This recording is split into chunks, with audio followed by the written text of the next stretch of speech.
First, I'd like to thank Emmy so much for inviting me to this evening.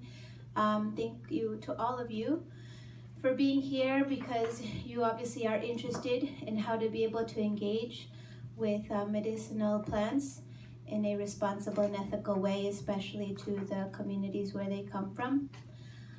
As Emmy mentioned, I represent an organization called Sapichai. Sapichai means to take root, or my roots in Quechua. We are based in the Central Andes, about 3,500 meters. That's 10,500 feet, something like this, where we also work with a lot of plants. The work that we do is mainly focused on indigenous rights, about the revitalization and the conservation of traditional knowledge and practices, as well as reclaiming our own indigenous identity.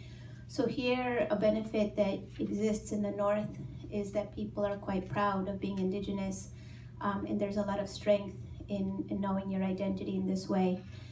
So much so that the issue here is that so many people want to claim an indigenous identity, no matter how many generations back and how little you may know about it. Whereas in Peru, this is quite different. We have quite the opposite experience, where most people for many generations have still continued to deny their indigenous identity. And a lot of the work we do is that process of how to reconnect with your identity after, or while still being in this process of where socially it's the most normal thing to deny it. If anything, it's abnormal, and it's quite jarring for most of your family members for you to claim your indigenous identity. So just naming that, just reclaiming that already is a form of resistance that is quite powerful down there. And then when we step into the act of using your traditional medicines, that's one step closer to being able to be in the process of being one with your practices, with your knowledge, which is quite difficult, especially in the times when pharmaceutical companies are so strong. And in Peru, we're at least a decade behind here, in the sense of when you speak of progress with like social progress and things like this, we're very much behind. And what I mean by that is, here there's a very strong push for being able to go back to traditional uses of plants, whereas over there it's still seen as a very backwards thing to do that. So that's what I mean when I say there's advancement here.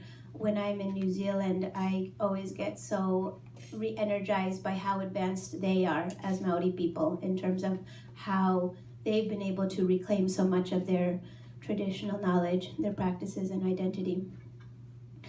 So in the midst of the invitation that I received from Emmy to be here, it was to speak a little bit about our work, which I'll do in a second, but to tie it into what this meeting is about today, this evening, I wanted to just speak a little bit, maybe deeper, on the issue of ayahuasca. I understand ayahuasca is a big interest for many people here and in Europe and in Australia.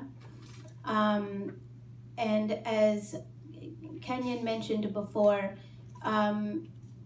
it can be very difficult to hear how outsiders can really want to dive into something when in your own culture it's already so delicate to engage with it. And so to have it latched onto like that, almost as a leech, is very, it definitely creates this reaction of just surprise and confusion, depending on who you are, frustration as well.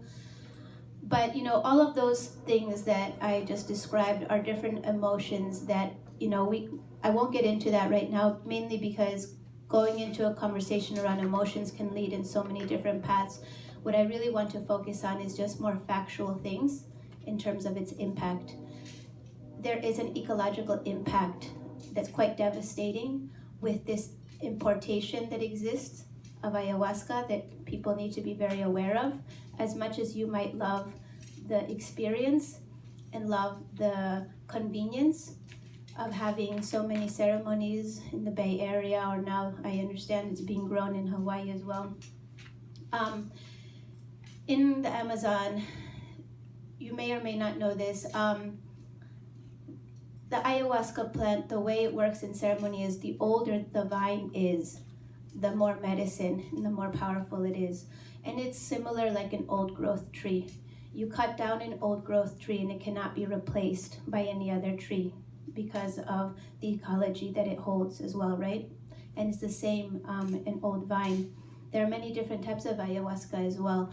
And so what happens is that the people who know are going after this old growth, essentially vines. And so this is having a very, very deep ecological impact. That's one aspect of it. Another one is the social impact. There are literally people that are dying because of how much people are trying to harvest ayahuasca, not only from the harvesting point, because there's people fighting with one another in terms of like people taking ayahuasca from someone's territory and land and etc. Just, because it's money, it's a lot of money. But then there's also, I'm sure many of you have heard of what happened this year with Olivia Arevalo. So for those of you who don't know, she's an old curandera, an older woman who was killed by a Canadian man who was in Peru quite a while, in and out. Supposedly he was an apprentice to be a shaman and ayahuasquero. He had been visiting her community and was very almost delusional. He didn't make sense. He was harassing the people. The community went to the police to complain about what had been happening, that this white man from Canada was coming to harass people. And because in Peru we deal with a lot of discrimination, with a lot of racism, the police did not take note of these complaints because they're describing this white person who's harassing this indigenous community. Normally it's the other way around according to them. So they paid no mind. They went back, continued making their complaints. Also, once again, no mind, until he came back. And he by then had bought a gun from somebody. I don't know if he was drugged at the time or drunk or what must have been happening inside of himself. But he ended up killing her. And she, as I was mentioning before, she is a woman from this community who for a very, very long time has been holding these practices of being an ayahuasquera. And she was one of the better known women in the community, in the Shipibo community.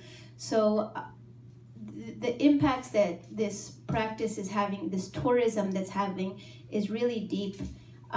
It's something that many people don't really want to think too much about because it could create a limit on how you're engaging with the things you want to engage with, in this case, ayahuasca ceremonies.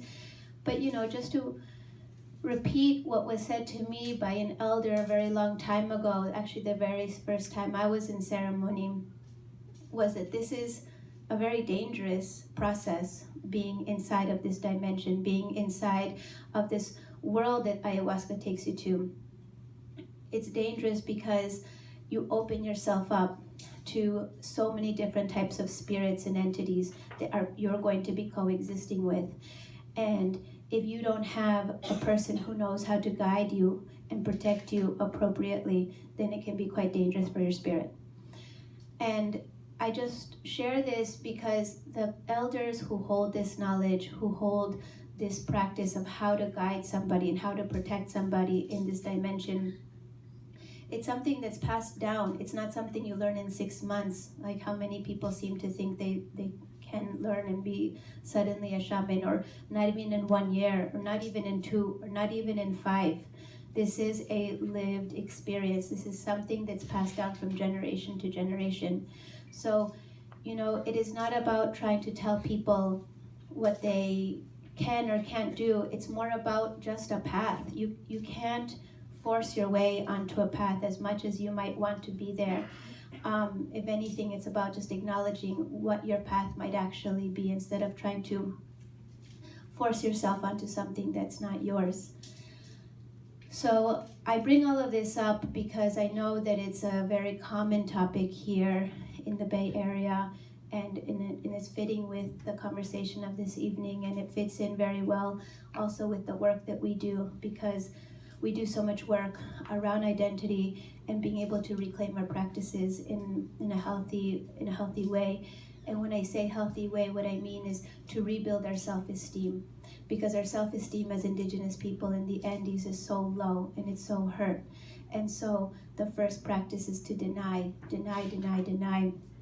until you've internalized that denial so much that you oppress your neighbor and your other family members and just the people just that live in the same community as you for looking too Indigenous, for being dressed too traditionally, for having an accent when they're speaking Spanish because they were raised speaking Quechua. So this is all the work that we do, that we're involved in terms of unpacking all of this. I wanted to also invite all of you. I'll be here for the rest of the month, and we're going to have an event right here too. The place is a great ally to us, to Sapichai, and we'll be sharing a little bit more on our work on this Saturday.